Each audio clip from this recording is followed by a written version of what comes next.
हाँ। हेलो दोस्तों, नमस्कार। कैसे हैं आप लोग? आशा करता हूँ आप लोग अच्छे होंगे। तो आज मैंने लाया हूँ 51 क्वेश्चंस, ठीक है, जिसमें हिस्ट्री भी है, पॉलिटिकल साइंस भी है और बाकी के क्वेश्चंस भी है। प्रश्न है जो सभी प्रतियोगी परीक्षाओं के लिए उपयोगी हैं। तो आप लोग लास्ट तक बने रहें। अच्छा लगे तो लाइक सब्सक्राइब जरूर कीजिएगा, शेयर कीजिएगा। बाकी चलिए देखते हैं कहाँ भीमबेटका स्थल है। देखिए, भीमबेटका स्थल कहाँ है? आपके पास चार ऑप्शन है। आपको यहाँ आंसर भी है नीचे में, तो आप देख सकते हैं मध्य प्रदेश। भीमबेटका स्थल जो है वो मध्य प्रदेश में। अपना अगला प्रश्न है, चिरांद भारत के किस राज्य में है? चिरांद नामक जो स्थान है वो भारत के किस राज्य में? तो ये बिहार में स्थित है। अब अगला प्रश्न, सिंधु सभ्यता से सिंधु घाटी सभ्यता का सबसे महत्वपूर्ण विशेषता लिखा हुआ है, तो विशेषता क्या है? सिंधु सभ्यता की विशेषता क्या थी? तो है नगर नियोजन। जो नगर का नियोजन किया गया था, तो वो पूछना है, उनकी विशेषता थी। अगला प्रश्न है, मिनी हड़प्पा के नाम से जाना जाता है, तो मिनी हड़प्पा सिंधु घाटी सभ्यता में जो है मिनी हड़प्पा के नाम से लोथल जाना जाता है। अपना अगला प्रश्न है, कौन सा हड़प्पा हड़प्पा का बंदर का है? मतलब हड़प्पा का बंदर का है कौन सा? लोथल है, ठीक है। लोथल किस राज्य में? अभी वर्तमान में लोथल किस राज्य में पड़ता है?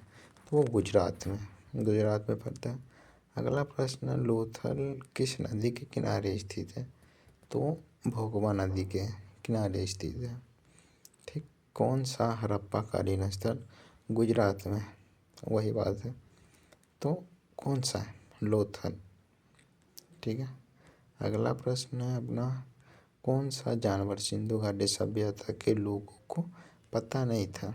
तो घोड़ा एक ऐसा जानवर है जो सिंधु घाटी सभ्यता में जो लोग रहते थे, जो बसते थे, उनको घोड़ा पता नहीं है।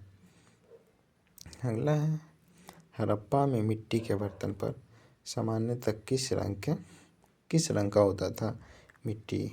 ठीक है, तो लाल रंग की होती थी। जो मिट्टी होती थी वो लाल रंग की होती थी। इसी में अगला प्रश्न, ऋग्वेद का कौन सा मंडल पूर्णतः सोम को समर्पित है? अब देखिए, वेद कितने प्रकार के? वेद हैं 4 प्रकार के, और लोग पते हैं आप लोगों को। तो ये पूछ रहा है, ऋग्वेद का कौन सा मंडल पूर्णतः सोम को समर्पित है?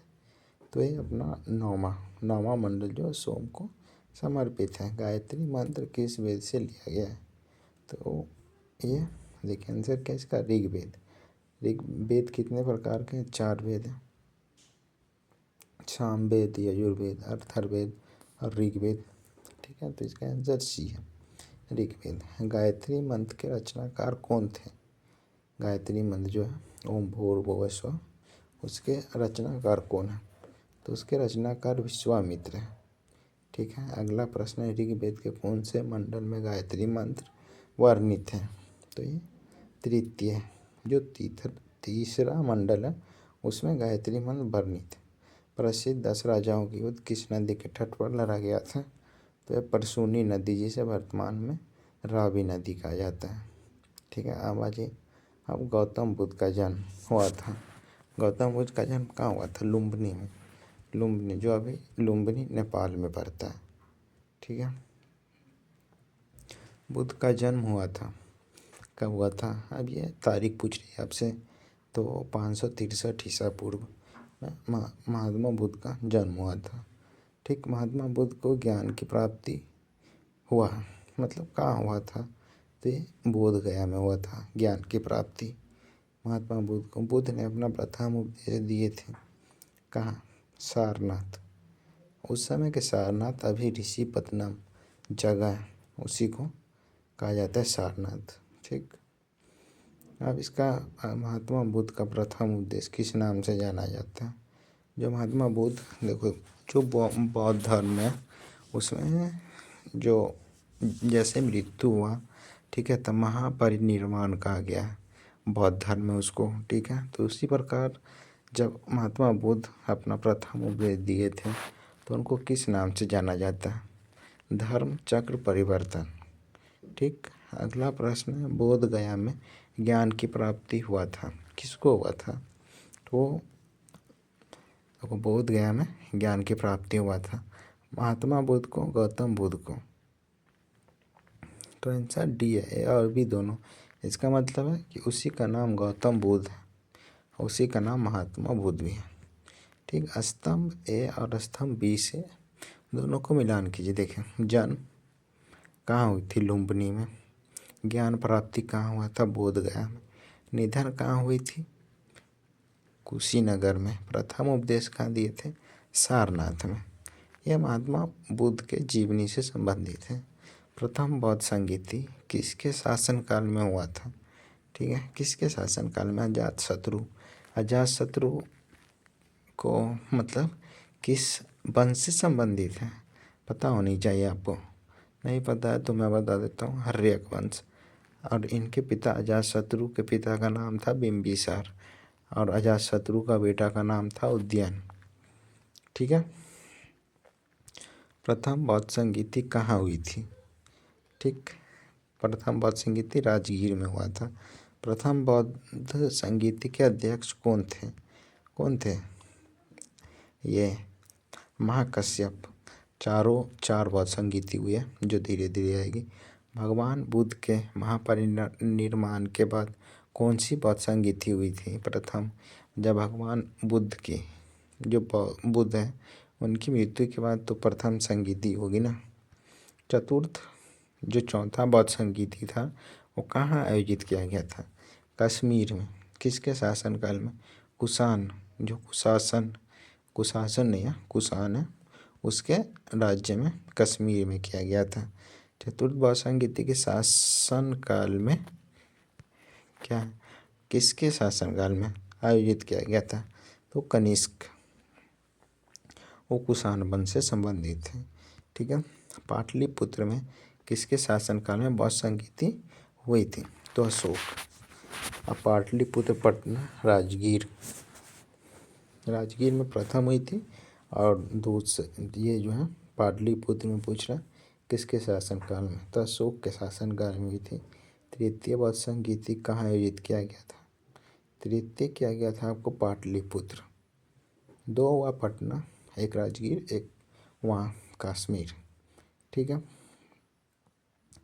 अब देखें, प्रथम बौद्ध संगीति महाकश्यप, द्वितीय बौद्ध संगीति सावकमीर, तृतीय बौद्ध संगीति मोगलीपुत्र, ठीक है। चतुर्थ बौद्ध संगीति वसुमित्र। ये सब वो है जो अध्यक्ष रहे थे, जैसे कांग्रेस के अध्यक्ष अधिवेशन में, वैसे ही महात्मा बुद्ध को महानिर्वाण किस स्थान पर मिली थी? अब कहाँ मिला था? ये कुशीनगर है, ठीक। त्रिपिटक किसकी धार्मिक ग्रंथ है? त्रिपिटक, अब जैन धर्म आ गया, जैन धर्म की, ठीक है। अगला प्रश्न है अपना कि महायान बुद्धता और हीनयान बुद्ध क्या अंतर है? मतलब नहीं समझे। महायान बौद्ध और हीनयान बुद्ध में क्या अंतर है? ठीक। देवी देवता की मूर्ति पूजा। जब बौद्ध की तृतीय बौद्ध संगीति हुई थी उस समय बौद्ध धर्म दो भाग में बट चुके थे, महायान और हीनयान में, ठीक। अब अगला है, बोध गया में बौद्धि पेड़ किस पीढ़ी के? ये पंचम पीढ़ी के हैं। महावीर स्वामी का जन्म कहाँ हुआ था? कुंडलग्राम, बिहार में हुआ था। जामली महावीर स्वामी के थे प्रथम शिष्य दामाद, ए और बी दोनों। इसका आंसर क्या होगा? सी। तो प्रथम शिष्य जामली जो है वो महावीर स्वामी के दामाद थे और तो उसका प्रथम शिष्य भी थे, तो ए और बी दोनों सही आंसर है। पावापुरी किनके मोक्ष का स्थान है? मोक्ष मतलब क्या होता है? मतलब मोक्ष मतलब मृत्यु प्राप्त करना। मृत्यु तो सबको प्राप्त होती है, वहाँ की जो खुद से लेते हैं, जैसे भगवान कृष्ण, वो उनकी मृत्यु नहीं थी, उन्होंने खुद मतलब वो किए थे, मृत्यु को आवाहन किए थे। तो इसी प्रकार पूछ रहा है किनकी मोक्ष के स्थान है पावापुरी, तो जैन धर्म के। बराबर की गुफाओं का उपयोग किसने आश्रय गृह के रूप में किया था? ये बराबर की गुफाओं जो है वो बनाया था अशोक ने बनवाया था, ठीक है, आजीविकों के लिए। जो दूसरे देश से जो बौद्ध धर्म के आते थे तो लोग वहाँ रहते थे उस गुफा में, उसी को बराबर की गुफा कहा गया, ठीक है। कौन सबसे पूर्णकालिक जैन ग्रंथ कहलाता? देखिए इसमें 12 अंग, 12 उपांग, 14 पूर्व, 3 उसका जो है ना जैन ग्रंथ है।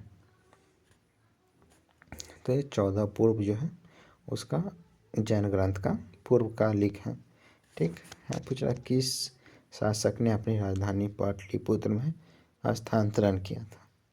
ये बिंबिसार, ठीक है, अजातशत्रु ने, उदयन ने, चंद्रगुप्त ने, उदयन ने। अब इसकी भी कहानी है जो किसी दूसरे पार्ट में देखने को मिलेगा। पाटलिपुत्र की संस्थापक कौन है? देखिए कभी कभी इसका आंसर जो है उद्यान भी दे देता है, बाकी अजातशत्रु इसके वास्तविक संस्थापक है पाटलिपुत्र के। नरम पंथियों, सिद्धियों और योगियों ने भक्ति धर्म को किस क्षेत्र में मतलब फैलाया था का मतलब है कि प्रचार प्रसार किया था, तो उत्तर भारत में, ठीक। प्राचीन काल में गंगा के दक्षिण क्षेत्र को किस नाम से जाना जाता था? तो मगध जो है वो गंगा के दक्षिण क्षेत्र को जाना जाता है। मगध साम्राज्य का उत्कर्ष किस शताब्दी में हुआ था? तो ये 6ठी शताब्दी में हुई है। संविधान सभा की प्रथम बैठक कब हुई थी? याद है? नहीं, मैं 9 दिसंबर 1946 को। भारतीय संविधान को बनने में कुल कितना समय लगा था? तो ये आपको 2 वर्ष से 11 माह 18 दिन। संविधान को अंगीकृत किया गया 26 नवंबर 1949 को। भारत के संविधान किसके द्वारा अंगीकृत किया गया है? गवर्नर जनरल, ब्रिटिश जो सरकार थी वो, संविधान सभा, भारत की संसद। तो ये संविधान सभा के द्वारा किया गया था। संविधान दिवस मनाया जाता है कब? देखिए यहाँ जो है ना ये 26 जनवरी के दिन संविधान दिवस मनाया जाता है। क्यों? क्योंकि 1930 में 26 जनवरी के दिन ही पंडित जवाहरलाल नेहरू ने लाहौर जो कांग्रेस के अधिवेशन होता था वार्षिक, उसी में पंडित जवाहरलाल नेहरू ने लाहौर अधिवेशन में रावी नदी के तट पर अपना भारत की जो तिरंगा है वो फर्स्ट टाइम लहराए थे, तो इसलिए संविधान दिवस के रूप में मनाया जाता है, ठीक है। अपना लास्ट प्रश्न है, भारत की संविधान पूर्ण रूप से कब लागू हुआ था? जो भारत जिस समय ब्रिटिश शासन से मुक्त हुए थे, तो क्या है 26 जनवरी 1950 को पूर्ण रूप से लागू हो गया था। 15 अगस्त 1947 को तो भारत की आज़ादी मिली थी। जो वायसराय थे और जो ब्रिटिश क्राउन थे वहाँ के प्रधानमंत्री, तो उन्होंने बताया कि आप लोग मतलब एक संविधान बना लीजिए जिसके लिए हम मतलब उससे मैं भारत से चला जाऊंगा। तो ये 15 अगस्त 1947 की घोषणा हुई थी ब्रिटिश संसद में कि ठीक है भारत अब आज़ाद देश बनेगा एक। तो इसी के साथ समाप्त करते हैं।